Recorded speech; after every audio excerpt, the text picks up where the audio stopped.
कल सदन में ऐसा क्या हुआ जिसके वजह से बहुत हंगामा मच गया है, क्योंकि संसद में बदजुबानी की बेलगाम कथा का विश्लेषण आज सुन लीजिए। पहली बार 1954 में असंसदीय शब्दों की डिक्शनरी जारी हुई। 2010 से हर साल असंसदीय शब्दों की डिक्शनरी जारी होती है। 1100 पन्नों में असंसदीय शब्दों की पूरी लिस्ट मौजूद है। लेकिन हाल क्या है? महुआ मोइत्रा ने फरवरी 2023 में भरी संसद में एक गाली का इस्तेमाल किया और वो माइक पर कैच हुआ, जिसके बाद बड़ा बवाल मचा। इसके बाद रमेश बिधूड़ी ने भरी संसद के अंदर, दानिश अली एक सांसद थे, उनके लिए जो शब्द बोले वो आपके सामने है, जो कि मैं बोल भी नहीं सकता। वो बीजेपी के सांसद थे। धर्मेंद्र यादव ने सदन में अबे शब्द का इस्तेमाल किया। वो इसी साल कल ही करा।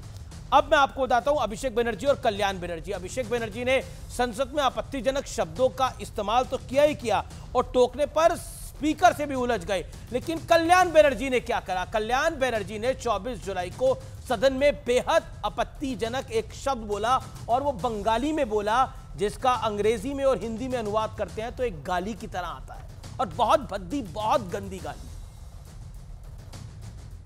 लेकिन आज का बड़ा सवाल क्या है? बड़ा सवाल है, क्या सदन में गाली वाले हमाम में सब एक जैसे हैं?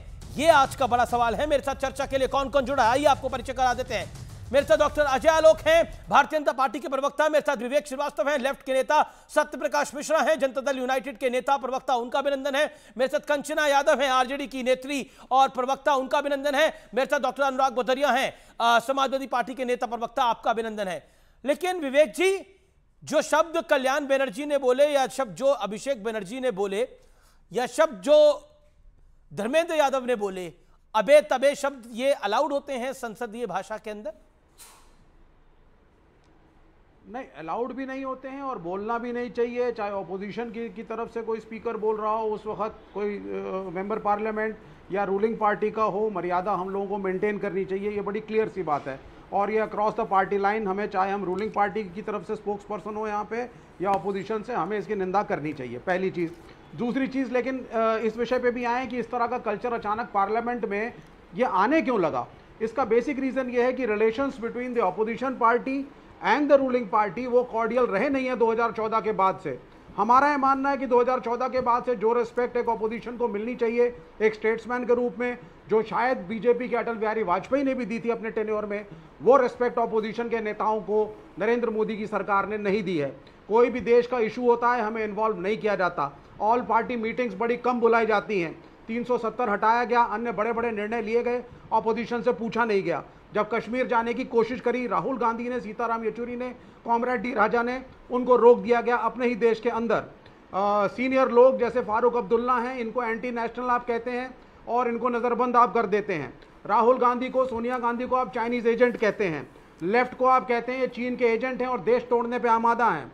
सारी अपोजिशन की पार्टीज जो हैं वो देशद्रोही हैं। 70 साल में इस देश में कुछ काम नहीं हुआ।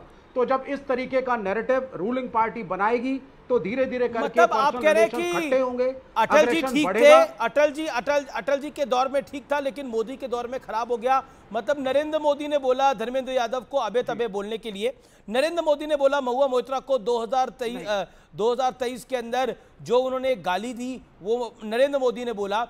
अभी कल्याण बनर्जी ने जो शब्द बोले वो नरेंद्र मोदी ने बोले उनको बोलने के लिए। नहीं, ऑनरेबल प्राइम मिनिस्टर पे सिर्फ एक ही टिप्पणी मैं करूंगा। ओके, मैं पहले विपक्ष से पूरा रिएक्शन ले लेता हूं, फिर मैं सत्ता पक्ष के बाद जाऊंगा। डॉक्टर अनुराग बोधरिया, आप ही जवाब दे दीजिए इस बात का।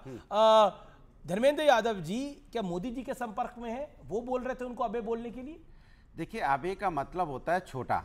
अगर उसको अपने छोटे भाई को भी आदमी बोल सकता है, लेकिन आपकी हिंदी की, हम लोग उत्तर प्रदेश से आते हैं, नॉर्थ में अबे एक बोलचाल भाषा में छोटे, मैं भी उत्तर से ही आता हूं, आप कह रहे हैं कि